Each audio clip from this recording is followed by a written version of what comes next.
अस्सलामुअलैकुम वरहमतुल्लाहि वबरकातुहू। बिस्मिल्लाहिर्रहमानिर्रहीम।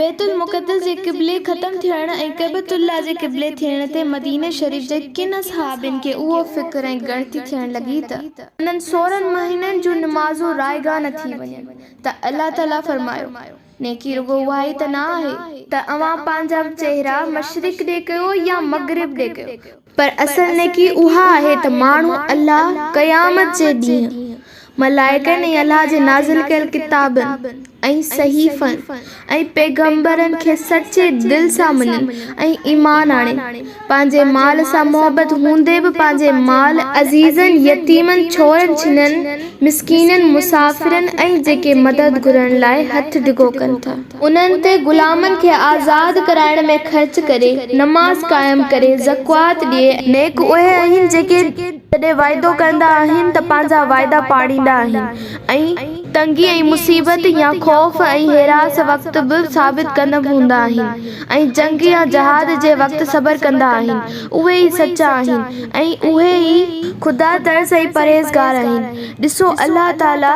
हिकु ई आयत में सचनि मोमिननि जूं सभु खूबियूं, नेकीअ जो तसव्वुर ऐं तक़वा जो रूह बयानु करे मुनाफ़िक़नि खे निखेड़े छॾियो। ए ईमान वारो, क़त्ल कयल माण्हुनि जो बराबर बदिलो वठणु अव्हां ते फ़र्ज़ कयो वियो आहे ऐं बदिले वठण में हर इंसान जे बराबर आहे। तंहिं करे आज़ाद माण्हूअ जे क़त्ल थियण ते बदिले में आज़ाद क़ातिल ऐं बानी या ग़ुलाम जे बदिले में क़ातिल बानू या क़ातिल ग़ुलाम, औरत जे बदिले में क़ातिल औरत क़त्ल कई वेंदी। पर जेकॾहिं क़ातिल खे मक़तूल जे भाउ मक़तूल जे वलीअ जी तरफ़ां खून माफ़ कयो वञे त खून भाउ ते दस्तूर मूजिब अमल कयो वञे ऐं दियत खे चङी तरह अदा कयो वञे।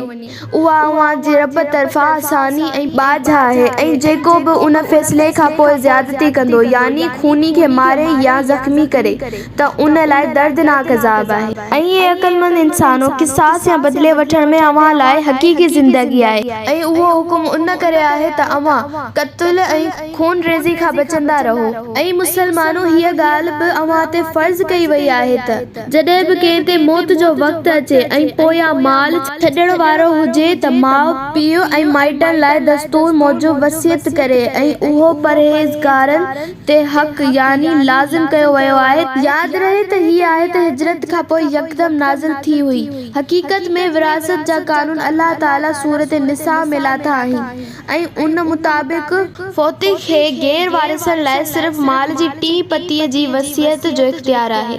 जेको उहा वसियत ॿुधण खां पोइ उन खे बदिलाईंदो त यकीनन उन जो गुनाह उन ते बदिलाइण वारनि ते ई पवंदो।